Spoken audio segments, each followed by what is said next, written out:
बिस्मिल्लाहिर्रहमानिर्रहीम। नाज़रीन अस्सलाम वालेकुम। मैं हूं आपका मेज़बान साबिर शाकिर वफाकी दारुल हुकूमत इस्लामाबाद से। 2-3 अहम खबरें हैं जी, और वो खबरें भी मैं आपसे शेयर कर रहा हूं फ़र्स्ट हैंड इन्फॉर्मेशन की बुनियाद पे, यानी बराह रास्त इन्फॉर्मेशन और बिल्कुल नाकाबिल तरदीद, और उसके कई गवाह मौजूद हैं। क्योंकि ये एक पाकिस्तान के अंदर एक नई तरह की लड़ाई, नई तरह की फ़ौज पाकिस्तान के ख़िलाफ़ उतारी गई है। इसको आम अल्फाज में तो कहते हैं जी हाइब्रिड जंग, 5th जनरेशन जंग, और किसी की समझ में नहीं आती कि ये किस तरह की लड़ाई है। लेकिन ये बहुत ही ख़तरनाक लड़ाई है। किसी भी मुल्क को, किसी भी रियासत को कमज़ोर करना है तो ये एक प्रोपेगेंडा के तौर पे, यानी एक ऐसा बिल्कुल झूठ बेबुनियाद ऐसा नैरेटिव पूरी कौम को पिला दिया जाए और एक झूठ को इस तरह पेश किया जाए कि यही सच है, और हर बंदा उसको सच मानने के लिए उसको मजबूर किया जाता है, और इतना मजबूर किया जाता है कि वो मानने लगता है। ये लड़ाई पाकिस्तान में मुसल्लत की गई है पाकिस्तान के ख़िलाफ़, क्योंकि अस्करी मैदान में अल्हम्दुलिल्लाह पाकिस्तान तगड़ा मुल्क है। उसके बाद पाकिस्तान के पास जौहरी कुव्वत है, क्योंकि जो होना था वो 71 में हो गया, पाकिस्तान 2 लख्त हुआ, और बिल्कुल उसके बाद था कि बकिया के भी हिस्से बखरे कर दिए जाएंगे। लेकिन उस 2 लख्त होने के बाद पाकिस्तान एक दफ़ा फिर खामोशी से खड़ा हुआ, और ऐसा खड़ा हुआ कि वो जौहरी कुव्वत बन गया और दुनिया की वाहिद इस्लामी ममलिकत है। फिर इसको अंदर से तोड़ने की कोशिश की गई, अलहदगी पसंदी की तहरीकें, कौम परस्तों को मुसल्लत किया गया, दहशत गर्दों को, वो बलूचिस्तान में भी, वो खैबर पख्तूनख्वा में भी, वो कराची में भी, इस तरह की चीज़ें, उसमें भी पाकिस्तान निकल आया। अब क्या किया जा रहा है? फिर एक पौध पैदा की गई, वो पैदा की गई क्या कहना चाहिए, सिविल सोसाइटी के नाम पे, और उसके बाद मीडिया में भी ऐसे लोग आ गए। और ये सारा कुछ, यानी कि आपने वो मीडिया में ऐसा नैरेटिव बनाना है, सोशल मीडिया पे, इलेक्ट्रॉनिक मीडिया पे, प्रिंट मीडिया पे, और ऐसी ऐसी ख़बरें छापनी हैं कि वही ख़बरें जो कि फ़ेक न्यूज़ होती हैं और फेक बयानियाँ होता है, उन्हीं ख़बरों की बुनियाद पे उन्हीं की क्लिप्स जाते हैं और उन्हीं की कटिंग्स जाती हैं प्रिंट मीडिया से। उन्हीं की बुनियाद पे बाहर बैठे हैं बड़ी ताकतों में, जो बड़ी बड़ी तंजीमें हैं, NGOs हैं, वो उन्हीं की बुनियाद पे क्या करती हैं, उन्हीं की बुनियाद पे मुल्कों की रेटिंग करती हैं कि इस मुल्क में सहाफ़त की आज़ादी कितनी है, उस मुल्क में बोलने की आज़ादी कितनी है, उसमें फ़लाँ चीज़ की आज़ादी कितनी है, और उसके बाद उसी मुल्क को फिर चार्जशीट किया जाता है। मोहरे हम खुद इस्तेमाल होते हैं, ये बात ध्यान में रखिए कि उसी सोसाइटी से लिए जाते हैं, चंद उठा लिए जाते हैं, मैं वो लफ्ज़ नहीं बोलना चाहता, उनको फिर वो उनके माउथ पीस बन जाते हैं, उनके नैरेटिव को, बैरूनी नैरेटिव को, बैरूनी एजेंडे को पेश किया जाता है, और बड़े अच्छे अच्छे अल्फाज वो पेरोल पे होते हैं बुनियादी तौर पे, ये बात जहन में रखिए। और उनके ताने बाने बाहर होते हैं, या तो वो खुद उनके पास उस मुल्क का पासपोर्ट होता है, या फिर उनकी फैमिली मेम्बर्स के पास उस मुल्क के पासपोर्ट होते हैं। उनको फिर या तो उनकी फैमिलीज़ को पहले से अपने अपने मुल्कों में, ये मगरबी दुनिया, यूरोप उनको अपने मुल्कों में बसाता है और सियासी पनाह भी देता है, जॉब्स भी देता है, सब कुछ करता है, और उनके आधे लोग इधर बैठे होते हैं। ये इस तरह का ये जंग मुसल्लत की गई है पाकिस्तान पे, और ये जंग इस वक्त लड़ी जा रही है, ये बात बिल्कुल इसमें कोई दो राय नहीं है। और जब इन लोगों को पकड़ा जाता है तो तब क्या होता है, वो जत्थे के जत्थे बन के आ जाते हैं, और उनके हक़ में आवाज़ें कहाँ से आती हैं, बाहर से आती हैं, और उसी की बुनियाद पे फिर पाकिस्तान की रेटिंग की जाती है। पाकिस्तान 2 दर्जे गिर गया, पाकिस्तान 6 दर्जे उठ गया, पाकिस्तान ये हो गया, जबकि इससे कहीं ज़्यादा, पाकिस्तान से कहीं ज़्यादा इंडिया में वो कुछ हो रहा है आप तसव्वुर नहीं कर सकते। सिर्फ कोविड पे कई सहाफ़ियों पे पर्चे काट के उनके जेलों में डाल दिया गया, कुछ को दुनिया से फारिग कर दिया गया। ये सब कुछ हो रहा है। अब यहाँ पे भी हामिद मीर साहब हैं, बहुत अच्छे हैं, बहुत नोन हैं, बहुत उनका प्रोग्राम है, उनका कॉलम है, उनकी एक पूरी तारीख़ है, और बड़े उनके वालिद साहब भी इसी फील्ड में थे, प्रोफेसर थे। ये पिछले दिनों एक वाक़या हुआ, तो अभी मैं इसलिए वो कह रहा हूँ कि अभी हार्ट टॉक में उन्होंने गुफ्तगू की है, और उन्होंने हमारे बहुत अच्छे बहुत हैं, हमारी गपशप है और सलाम दुआ है, ऐसा नहीं है कि हमारे टॉकिंग टर्म्स नहीं, बहुत अच्छी।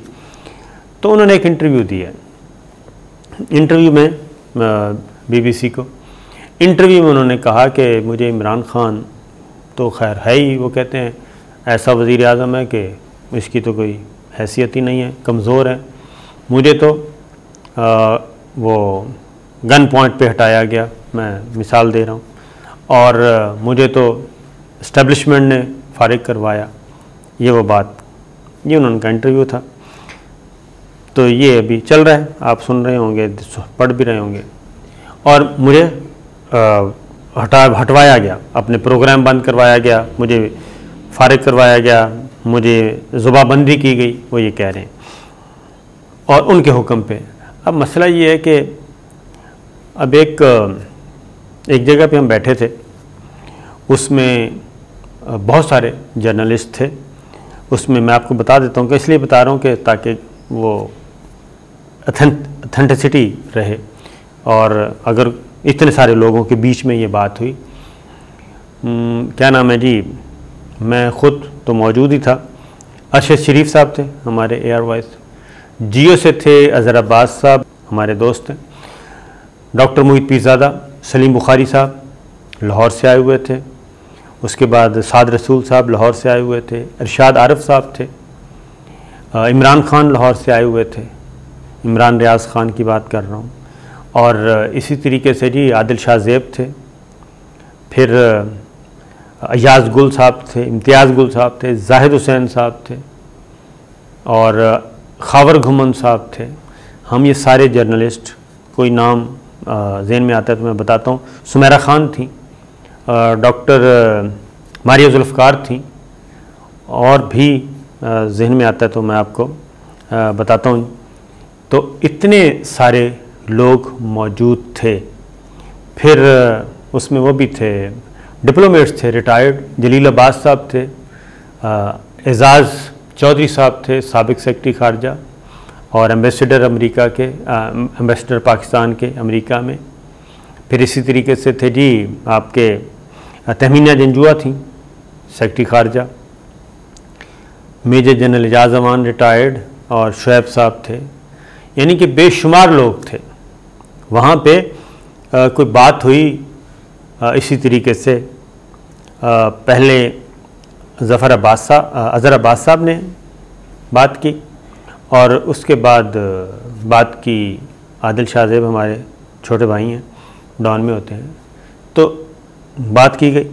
तो उसके नतीजे में जो गुफ्तगू पता चली, तो एजाज अमान साहब असल में नाराज़ हो गए।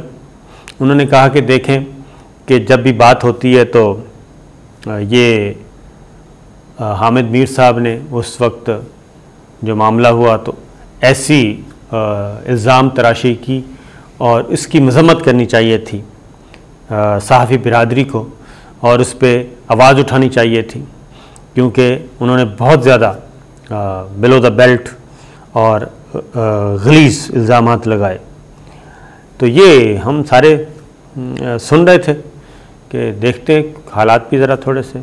उसमें ये हुआ, उन्होंने कहा कि नहीं जनाब, ऐसी बात नहीं है। हामिद मीर साहब ने जब ये गुफ्तगू की तो इस बात की मज़म्मत की और बुरा भला कहा, इसको कंडम किया, और इस पे जो कुछ हो सकता था वो किया गया।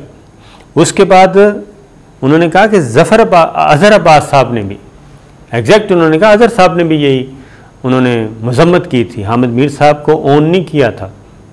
हामिद मीर साहब पे, और उन्होंने भी इसकी मजम्मत की, और इसको जो भी अल्फाज थे वो मैं इस्तेमाल नहीं कर रहा कि ये चीज़, तो उस पर फिर अप्रिशिएट भी किया कि चलें हमारी तरफ से, यानी कि जर्नलिस्ट कम्युनिटी की तरफ से फ़ौरन जवाब आ गया। तो यहाँ तक हुआ।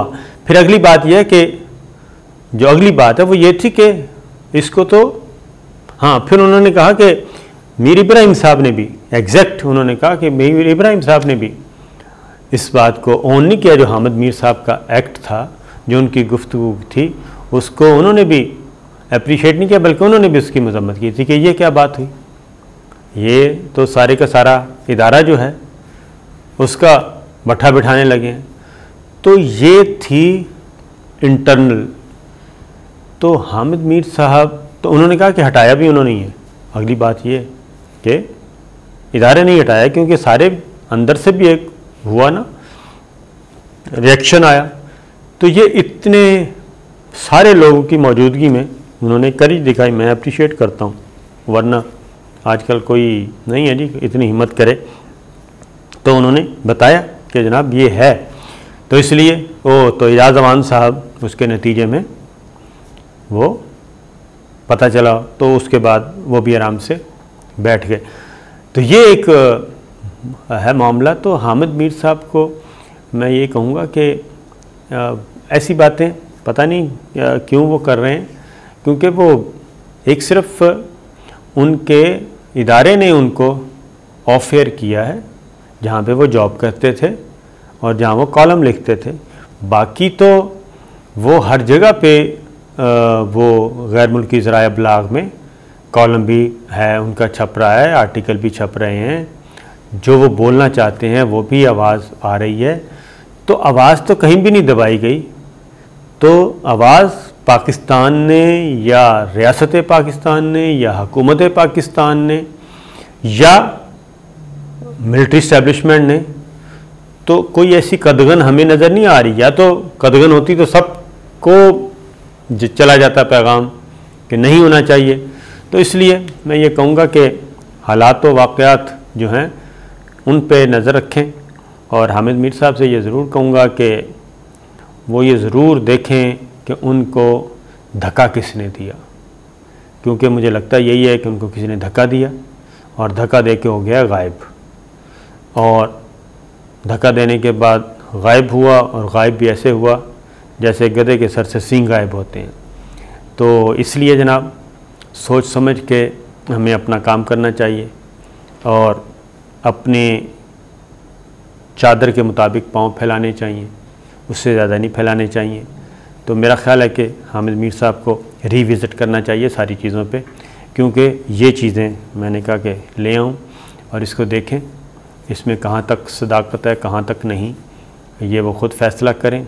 लेकिन बहरहाल इतने सारे लोगों के बीच में ये बात हुई है, और मैं कहूँगा ये है सूरत हाल। और इसके बाद ही एक और छोटी सी खबर ले लें, और ख़बर ये है कि शहबाज शरीफ साहब की दोबारा गिरफ़्तारी का ख़तरा ज़ाहिर किया है मुस्लिम लीग नवाज़ ने, और उन्होंने कहा कि FIA जो है वो शहबाज शरीफ साहब को गिरफ़्तार करना चाहती है, और अगर ऐसा किया या नैब ने किसी नए मुकदमे में गिरफ़्तार किया तो फिर हम मज़ाहमत करेंगे।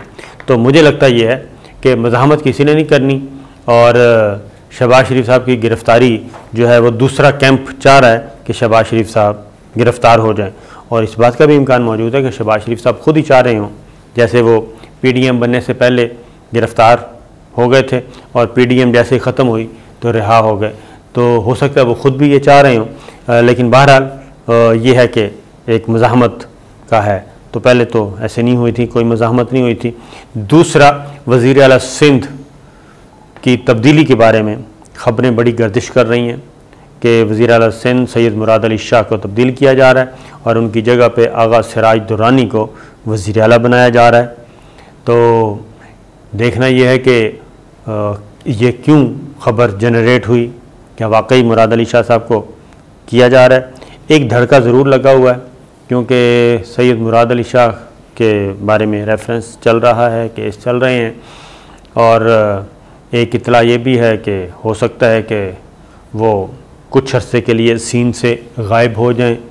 जरदारी साहब ऐसे कार्ड तो खेलते हैं और कुछ अरसे के लिए इनको सीन से गायब कर दिया जाए और उनकी जगह पे नया वज़ीर आला लाया जाए और वो वज़ीर आला टिका के नया फेस नए काम करे और अगले इलेक्शन की तैयारी करे। इस दौरान सैयद मुराद अली शाह साहब जो हैं उनके मुकदमात अगर हैं तो वो भी कोशिश की जाए कि क्लियर कर ली जाएँ। इस तरह की गुफ्तगू है।